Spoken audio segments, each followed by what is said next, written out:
Over the past couple of months, I've been engaged in a couple of different projects where I've been reading a lot of children's nonfiction. And I'm here today to tell you 5 reasons why you should read children's nonfiction, even if you yourself are not a child. Hey everybody, my name is Anna and welcome back to my BookTube channel. So let's just dive right into things. The first reason that you should read children's nonfiction is because it is a great way to learn a little about a lot of different topics. Reading children's nonfiction is going to develop your breadth of knowledge in a way that is very difficult or time-consuming to do if you're just reading nonfiction for adults. This, I learned, is actually how Jeopardy contestants study for a lot of their categories. They check out a lot of children's nonfiction from the library to get basic facts about a lot of different things. The fact that it's written in very plain, straightforward, and accessible language certainly helps.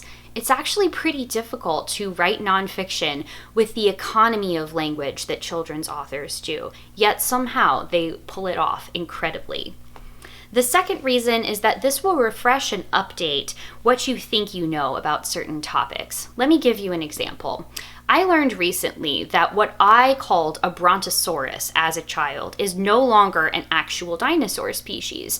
Scientists and paleontologists have discovered that that was actually 2 separate species that was being lumped under one name, and that updated fact is only accessible to me because I checked it out in some children's nonfiction.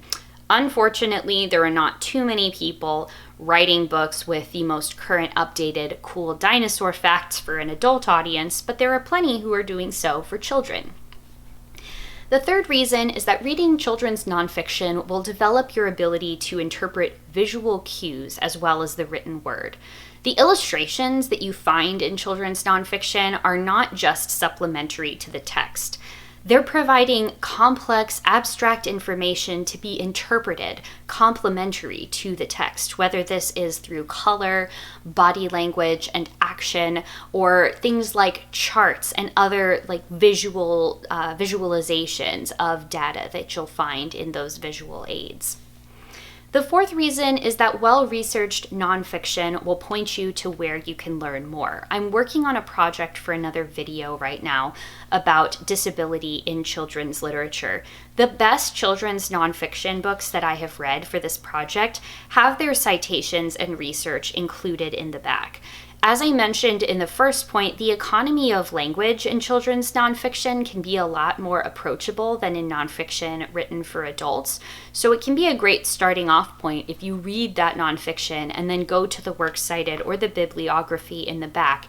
You already have that foundation of the basic facts upon which to build when you go follow and read the stuff that's written for an adult audience.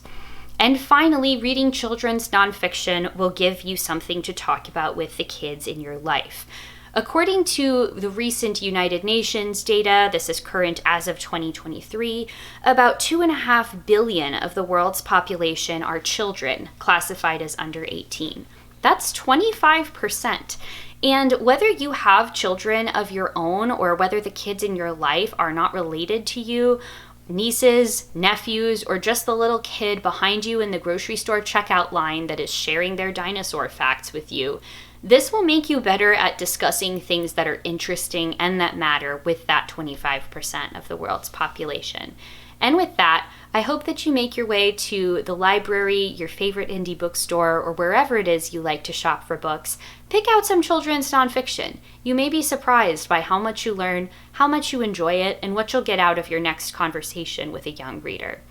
As always, thank you all so very much for watching, and I will see you in the next one. Bye.